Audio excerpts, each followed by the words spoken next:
So, have you enjoyed the event so far? Yeah, I mean, it's very well executed and lots of great games, so absolutely.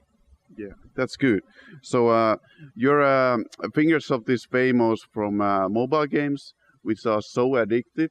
So, what makes them so addictive? Well, of course, it's a sum of many things, but I would say the core with a very highly tuned physics with upgrades that forms a nice loop that you can't just get rid of. And you need to play it again and again and again.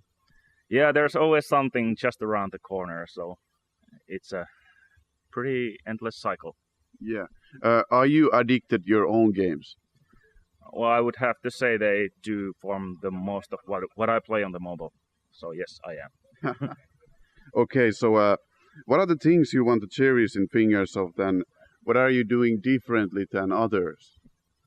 Well, of course, I can't speak for every other companies, but we have a culture of giving a lot of responsibility to the developers and just making sure that the quality is there and not compromising in there. So that's something I really love. It's like how every person who works there is so important to the outcome. That's what I love. How many members you have in your team?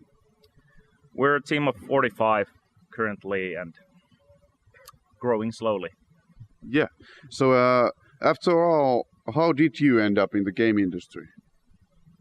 Well, of course, that's a long story, and it all started in the elementary school when I was playing games. I decided I want to make games like these, and then I just got some books and started learning how to program.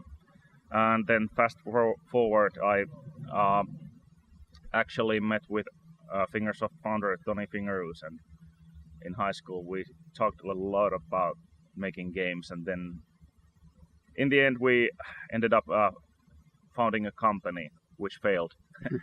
Okay. And after that, you just have that drag to the industry, and eventually I ended up at Fingersoft.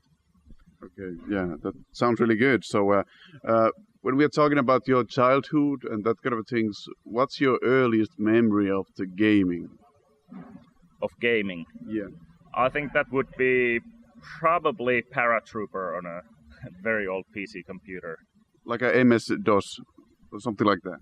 Yeah, I don't know if it was even before MS-DOS.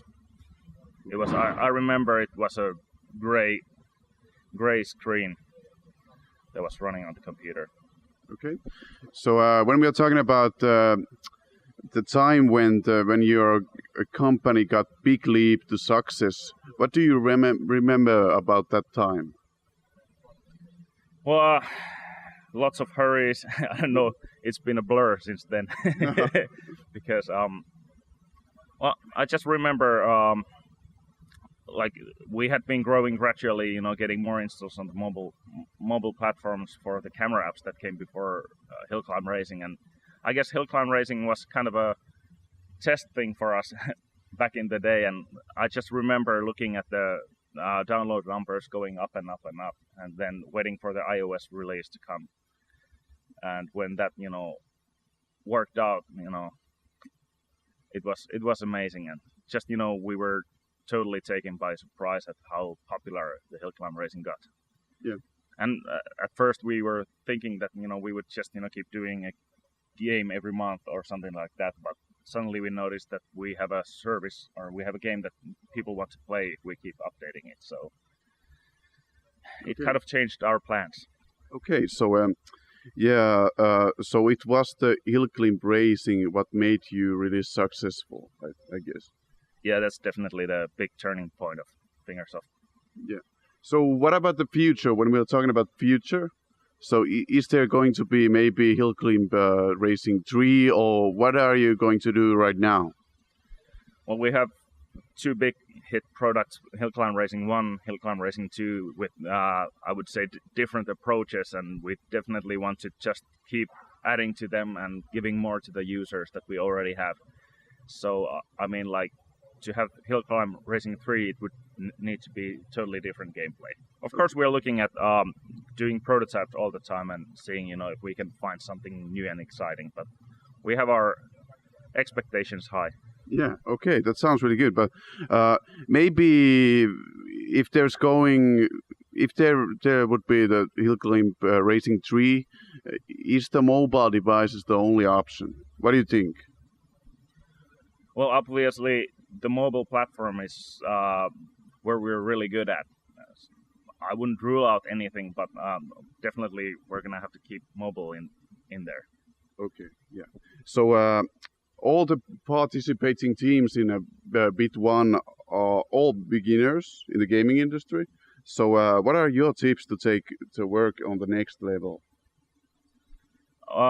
Specifically for these guys, I love that they're kind of doing projects that they can actually manage, and they're already doing a good job, because I think what you need to do is get that game out there and get the feedback from real users instead of just your friends that never tell you the honest feedback, and just drop the perfectionism and just get the game out there and then improve based on the feedback. Exactly, yeah. So I have a couple of revolver questions for you, so you need to answer those. Are you ready? Sure. Okay. So Xbox or PlayStation? PlayStation. Hill Climb Racing 1 or 2? 2. Angry Birds or Clash of Clans? Clash of Clans. Okay. Summer or winter? Winter. Winter. Oh, thank you very much, Teemu. We'll see you again. Thank you. Yeah.